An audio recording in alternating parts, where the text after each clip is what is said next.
Okay, let's dive right into this explainer. We spend so much time obsessing over success, but honestly, there is way more to learn from spectacular, catastrophic failure.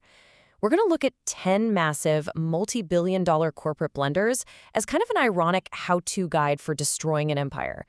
Let's pinpoint the exact moments these seemingly untouchable giants made the decisions that completely sealed their doom. So rather than just looking at random incidents, we can map these fatal errors into four distinct pillars: ignoring the user experience, refusing to evolve, sleeping with the enemy, and finally, the hubris of expansion. All right, let's jump right into pillar one, ignoring the user experience. Think back to 2003. Friendster was absolutely unavoidable. If you were online, you had an account, right? You were ranking friends, messing around with HTML fonts, and listening to autoplay music. They built something huge, a literal social life for the internet. But there was one massive, glaring problem. It barely worked. The engineers kept warning leadership that the servers couldn't handle the traffic, but fixing it was expensive, so they just didn't. When users are constantly dealing with frozen screens, vanished messages, and outright crashes, they aren't going to stick around for nostalgia. They just bailed for faster sites like MySpace and Facebook. The very platform that taught us how to socialize online couldn't even stay online long enough to actually do it. And wow, if you want a modern example of totally ignoring what users actually want, enter Quibi. April 2020, they launched with a mind-boggling $1.75 billion in Hollywood funding. They were totally convinced people wanted high-quality 10-minute shows exclusively for their phones. I mean, they were burning through cash, spending up to $100,000 a minute on episodes. But they completely ignored how modern users actually consume media. You couldn't watch the shows on a TV, you couldn't take a screenshot, you couldn't even share clips with your friends. On a platform literally built for mobile, they disabled the exact features that make mobile content go viral. It's crazy. By October 2020, just 6 months later, they shut down and returned less than $400 million to investors. They weren't ahead of their time. They just built something literally nobody asked for. Moving on to pillar two, refusing to evolve. For decades, Radio Shack was the go-to spot. If you needed some random missing cable or an obscure battery, you just went to Radio Shack. But by the early 2000s, everything changed. Electronics got cheaper, they were sealed in boxes, and buying online was just incredibly easy. But instead of adapting, Radio Shack's leadership just dug their heels in. They kept these tiny, confusing little stores. Their salespeople aggressively pushed warranties instead of actually helping you. While the whole world shifted to buying cheap cables on Amazon or checking out clear, well-lit showrooms at Best Buy, Radio Shack CEOs tried to fix things with new logos. Yeah, new logos instead of new ideas. They stubbornly clung to a 1980s retail model and a 2010s world, and well, that inevitably led to $1 billion in debt and bankruptcy. This refusal to evolve is just perfectly captured by BlackBerry. Picture this: January 9th, 2007. Steve Jobs unveils the iPhone. BlackBerry executives are watching this happen, and their CEO, Mike Lazaridis, literally wasn't impressed. He firmly believed that a phone without a physical keyboard would never, ever work for serious users. So they stuck to their buttons, they delayed touchscreens, and they treated apps like a total afterthought. Now, loyal users stuck around for a bit, but pretty soon they realized their web browsing was agonizingly slow, and their phones felt like ancient artifacts. BlackBerry's CEO literally refused to believe fingers could replace keyboards, and that pure arrogance caused a spectacular freefall, taking them from an $83 billion valuation in 2009 to less than 1% market share by 2013. But hey, refusing to evolve isn't always about hardware. Sometimes it's the business model itself. Let's talk about MySpace. In July 2005, News Corp bought MySpace for a massive $580 million. At the time, this was the single biggest social website on Earth. It was bigger than Google. It was literally where teens lived online and where bands launched their whole careers. But here's the catch. The new corporate leadership just wanted fast profits. To get them, they completely sacrificed the user experience. They buried the site in banner ads, pop-ups that blocked your profile, those crazy glittery backgrounds, basically slowing the whole site to a crawl.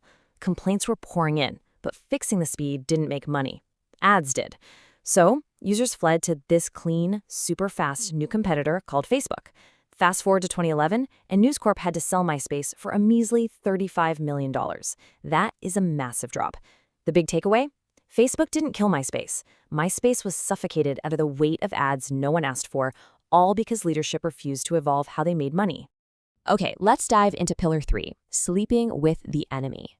This dynamic turned into an absolute strategic nightmare for Toys R Us. In the year 2000, they were the undisputed kings of toys, but they had absolutely no idea how to sell online. So what did they do? They made a deal. They literally paid Amazon $50 million to run their entire online store. They handed over everything: the website, the payment systems, the shipping, and most importantly, all the customer data. So while Toys R Us focused on their big physical brick-and-mortar stores, Amazon was quietly sitting there learning exactly which toys sold the fastest, when parents clicked, and how shipping speeds changed buying habits. By 2004, Amazon used that exact education to just start selling toys themselves. Toys R Us literally engineered its own demise. They trained the very assassin that would leave them $5 billion in debt. And finally, we reach Pillar 4, the hubris of expansion. You really have to consider the sheer absurdity of WeWork here. They started back in 2010 as a shared office space company. But the founder and CEO, Adam Neumann, wasn't just renting out office desks with cool decor and craft beer taps. No, he was selling this grand, almost spiritual vision of elevating the world's consciousness. And incredibly, investors bought it wholesale. SoftBank poured over $10 billion into the company, pushing its valuation to an astronomical $47 billion. But underneath all that hype, the business model was just fatally flawed. Think about it. WeWork was basically promising commercial landlords rent for the next decade, and then just crossing their fingers that enough random strangers would show up on month-to-month leases to cover the massive bill.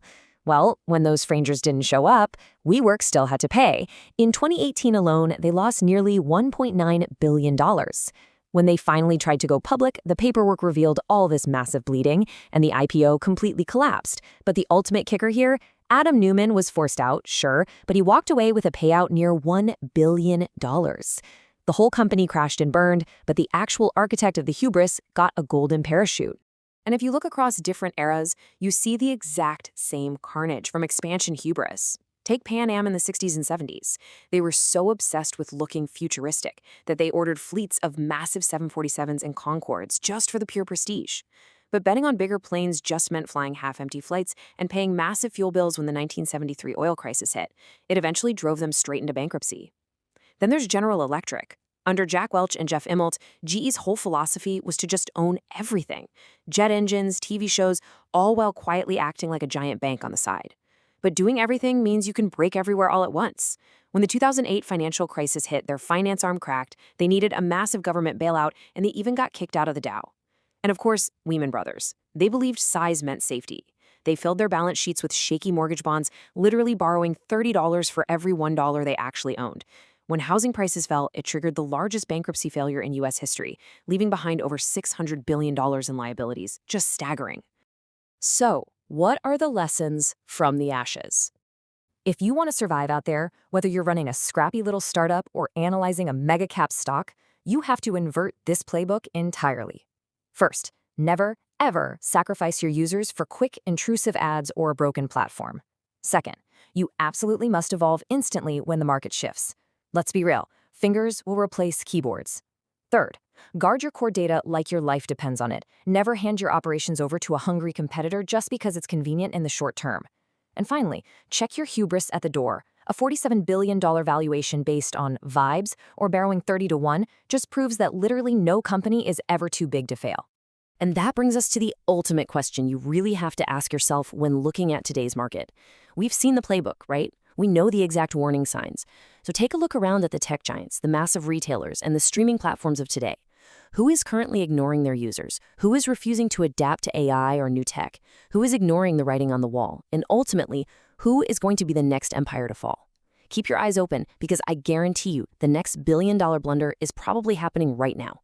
Thanks for joining me on this explainer, and definitely keep questioning the giants.